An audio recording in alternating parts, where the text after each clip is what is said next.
Hi everyone, welcome to Prudent Classes. Hope all of you are doing good. So guys, I'm back again with another important topic of MCO4. जो previous topic था उसमें हमने discuss किया था about the concept of corporate governance और इस video में हम डिस्कस करेंगे कि जो कॉन्सेप्ट है corporate governance का वो क्यों इंट्रोड्यूस किया गया था। तो जानेंगे कि कौन कौन से रीजंस थे जिनकी वजह से ये कॉन्सेप्ट को लाना पड़ा। तो वीडियो के एंड तक आपको सारे पॉइंट्स क्लियर हो जाएंगे। सो मेक श्योर कि हम अपने वीडियो को एंड तक ध्यान से देखें और सारे पॉइंट्स को अच्छे से समझ लें। ये यूनिट 12 का पार्ट 2 है, यूनिट 12 जिसका नाम है investors protection and corporate governance. ठीक है, एंड आगे बढ़ने से पहले याद रखिएगा हमारा जो मिशन है दैट इज 70% और more in our upcoming exam, so we have to work for that. वो सारे स्टूडेंट्स जिन्होंने मेरे प्रीवियस वीडियोस नहीं देखे वो चैनल के प्लेलिस्ट में जाकर और वीडियोस जो अपलोडेड हैं वो देख सकते हैं।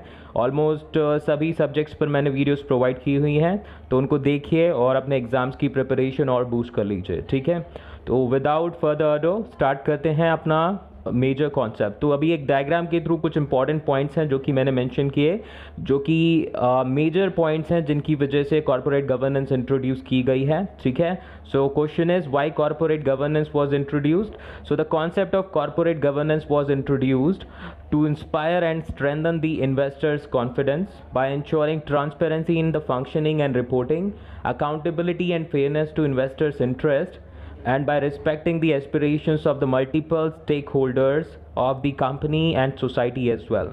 तो जो कॉन्सेप्ट है कॉर्पोरेट गवर्नेंस का उसको इंट्रोड्यूस करने के पीछे जो मकसद था वो ये था कि जो इन्वेस्टर्स हैं जो कि कंपनी ऑर्गेनाइजेशन या फिर फर्म्स में इन्वेस्टमेंट करते हैं अपने पैसे का, उनको इंस्पायर किया जा सके, उनको और स्ट्रॉन्ग और उनको स्ट्रेंथ प्रोवाइड की जा सके, पावर प्रोवाइड की जा सके इन केस कि कोई स्कैम ना कर सके उनके साथ। और ये कैसे पॉसिबल किया जाता है, जो भी ऑर्गेनाइजेशन में टास्क होता है, वर्क होता है, बोर्ड ऑफ डायरेक्टर्स को उसमें ट्रांसपेरेंसी इंश्योर करनी है और जो रिपोर्टिंग है उसको भी क्या करना है, क्लियर कट रखना है। तो जो भी इंफॉर्मेशन क्रिटिकल है स्टेक होल्डर्स के लिए, बाकी कंपनी के सर्वाइवल के लिए, उस चीज़ में 100% ट्रांसपेरेंसी रखी जाए, प्रॉपर रिपोर्टिंग की जाए, board of directors and committee को अकाउंटेबल रखा जाए और जो इंटरेस्ट होता है इन्वेस्टर्स का उसको फेयरली ट्रीट किया जाए, उसको कंसीडर किया जाए। तो इस तरीके से क्या है कॉर्पोरेट गवर्नेंस इंस्पायर करती है और स्ट्रेंथन करती है इन्वेस्टर्स के कॉन्फिडेंस को।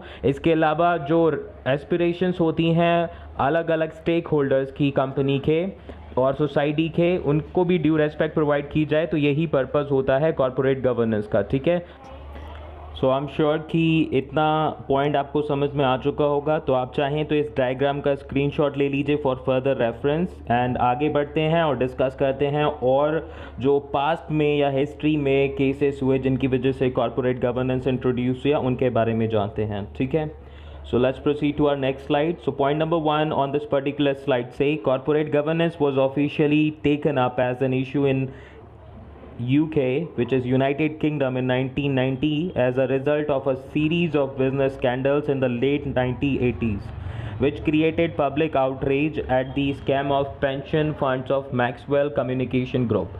तो गाइज जो कॉर्पोरेट गवर्नेंस का कॉन्सेप्ट था वो सबसे पहले इंट्रोड्यूस किया गया था यूनाइटेड किंगडम में, जहाँ पर 1990 तक कई सारे बिजनेस स्कैंडल्स आए जिन स्कैंडल्स की वजह से पब्लिक में बहुत ज़्यादा आउटरीच हुआ कंपनीज के लिए और जो ट्रस्ट था इन्वेस्टर्स का वो कम होने लगा डे बाय डे। ठीक है, तो 1980 से लेके 1990 तक के बीच में कई सारे बिजनेस स्कैंडल्स अराइज हुए जिनकी वजह से काफ़ी ज़्यादा पब्लिक आउटरीच हुई यूनाइटेड किंगडम में। और उनमें से एक सबसे बड़ा स्कैम किया गया था बाय मैक्सवेल कम्युनिकेशन ग्रुप, जो कि पेंशन फंड का स्कैम था। ठीक है, तो जो एम्प्लॉयज़ की पेंशन्स होती थी उसके फंड में स्कैम किया गया by the Maxwell communication group और उसकी वजह से जो स्कैम था वो काफ़ी बड़ा था जिसकी वजह से काफ़ी पब्लिक आउटरीच हुआ और जो इन्वेस्टर्स का ट्रस्ट था ऑलमोस्ट ज़ीरो के बराबर हो गया। एंड इस सिचुएशन को डील करने के लिए जो गवर्नमेंट थी उसने क्या किया, एक कमेटी इस्टेब्लिश करी। तो उसके बारे में जानते हैं, बट उससे पहले जानेंगे कि ऐसा जो स्कैम है पॉसिबल कैसे हुआ, इतनी बड़ी ऑर्गेनाइजेशन, इतनी बड़ी ग्रुप कैसे स्कैम कर पाई, उसके बारे में जानते हैं। So the scam was due to the failure of auditors to expose the impending bankruptcy of bank of Credit and Commerce International and at the apparently underserved high pay raises of the senior business executive. तो वहाँ पर एक जो bank था, bank of credit and commerce international, वो almost bankrupt था, लेकिन जो ऑडिटर्स थे कंपनी के और गवर्नमेंट के, वो ये चीज़ फाइंड आउट नहीं कर पाए, वो एक्सपोज नहीं कर पाए इस चीज़ को, जिसकी वजह से क्या हुआ, जो बैंक था वो बैंकरप्ट हो गया और जिनके पैसे देने थे वो नहीं हो पाए।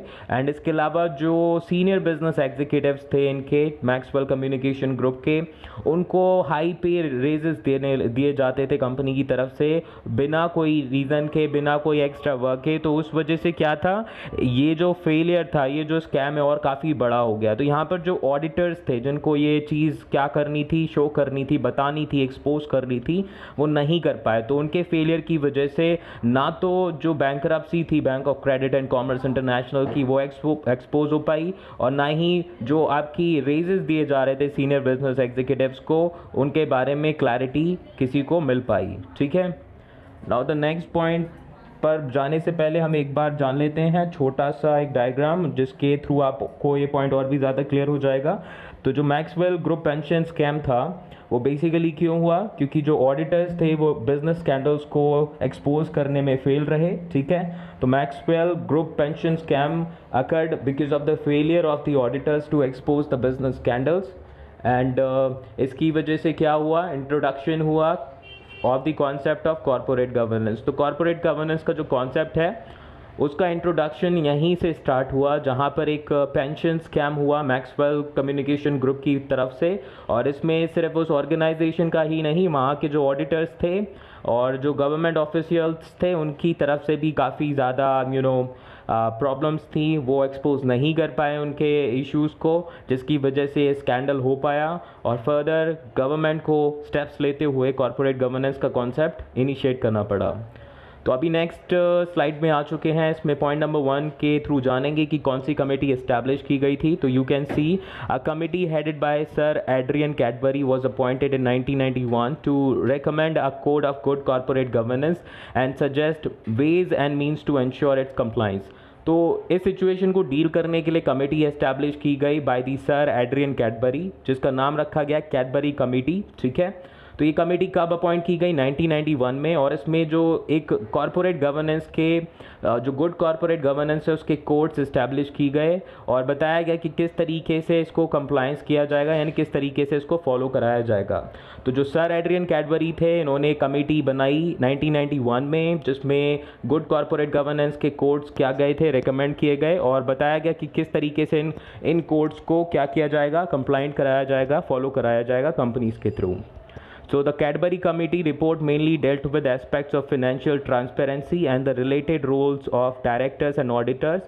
In USA, the Blue Ribbon Committee on Corporate Governance also reported on similar lines. तो जो कैडबरी कमेटी थी उसमें बेसिकली फाइनेंशियल ट्रांसपेरेंसी और जो रोल होता है डायरेक्टर्स एंड ऑडिटर्स का, उस पर ज़्यादा स्ट्रेस दिया गया, ज़्यादा फोकस किया गया। यानी कि जो डायरेक्टर्स और ऑडिटर्स हैं उनका रोल बहुत ही इंपॉर्टेंट बताया गया कि किसी भी बिजनेस स्कैंडल को एक्सपोज करने में। एंड इसके अलावा जो फाइनेंशियल ट्रांसपेरेंसी है वो हर कंपनी को रखनी होगी जो भी एक बड़े लेवल पे डील कर रही है। तो इस बारे में भी कई सारे कोड्स बनाए गए। अब यूएसए की बात करें तो यूएसए में भी इन्हीं प्रॉब्लम्स की वजह से आपकी एक कमेटी बनाई गई जिसका नाम रखा गया ब्लू रिबन कमेटी। ठीक है, और उन्होंने भी सिमिलर लाइंस पर क्या करेगा, अपने कोड्स एस्टैब्लिश करे। ठीक है, तो यूएसए की जो कमेटी थी वो थी ब्लू रिबन कमेटी और यूके की थी कैडबरी कमेटी। उसके बाद फिर कई सारी कमिटीज़ बनी अलग अलग कंट्रीज़ में। आप चाहें तो उनके लिए गूगल पे पढ़ सकते हैं, एक बार पढ़ लीजिएगा। बट अभी हमारा जो बेसिक कॉन्सेप्ट है, इन कमिटीज़ की वजह से ही, इन कमिटीज़ में ही बेसिकली कॉर्पोरेट गवर्नेंस का जो कॉन्सेप्ट है वो इंट्रोड्यूस किया गया। तो कैडबरी कमेटी जो थी बेसिकली उसने रिकमेंड करा codes of good corporate governance. तो गुड कॉर्पोरेट गवर्नेंस के लिए कौन कौन से कोड्स हैं उनको रिकमेंड कैडबरी कमेटी ने करा। और इसके अलावा जो मेन कोड्स थे वो थे फिनेंशियल ट्रांसपेरेंसी के और role of directors and auditors के। ठीक है, तो जो मेन रोल्स थे या मेन रूल्स थे बेसिकली वो थे फाइनेंशियल ट्रांसपेरेंसी एंड जो डायरेक्टर्स एंड ऑडिटर्स हैं वो सबसे ज़्यादा रिस्पॉन्सिबल होंगे कोई भी अगर इन्फॉर्मेशन या कोई भी मिस हैंडलिंग होती है ऑर्गेनाइजेशन की तो उसके लिए। ठीक है, Now the next slide says the code of corporate governance cannot be identical for all countries. However, the basic principles suggested by Sir Adrian Cadbury are more or less valid for business corporations in every country. तो जो corporate governance के codes establish किए गए by the blue ribbon committee and the Cadbury committee, वो हर country के लिए same तरीके से फॉलो नहीं कराए जा सकते। इस चीज़ को आपको ध्यान रखना है। जो कोड्स है कॉर्पोरेट गवर्नेंस के वो हर कंट्री के लिए अलग होते हैं, लेकिन जो बेसिक प्रिंसिपल सजेस्ट किए गए थे सर एड्रियन कैडबरी ने, वो सारे जो प्रिंसिपल्स हैं वो हर ऑर्गेनाइजेशन चाहे वो किसी भी कंट्री की हो उस पर फॉलो कराए जा सकते हैं। अब कौन कौन से वो प्रिंसिपल्स थे उनके बारे में जानते हैं। तो सबसे पहला जो प्रिंसिपल था वो था clear responsibilities and a clear distinction between direction and management. तो जो रिस्पॉन्सिबिलिटीज़ हैं वो क्लियर रहेंगी ऑर्गेनाइजेशन में हर एक इंडिविजुअल को। क्लियर रिस्पॉन्सिबिलिटी विल इंश्योर कि कोई भी इशू ना क्रिएट हो, और एक क्लियर डिफरेंस रहेगा डायरेक्शन और मैनेजमेंट के बीच में। कौन डायरेक्ट करेगा कौन मैनेज करेगा, इसके बीच में भी आपको क्या रखना है, डिफरेंस रखना है।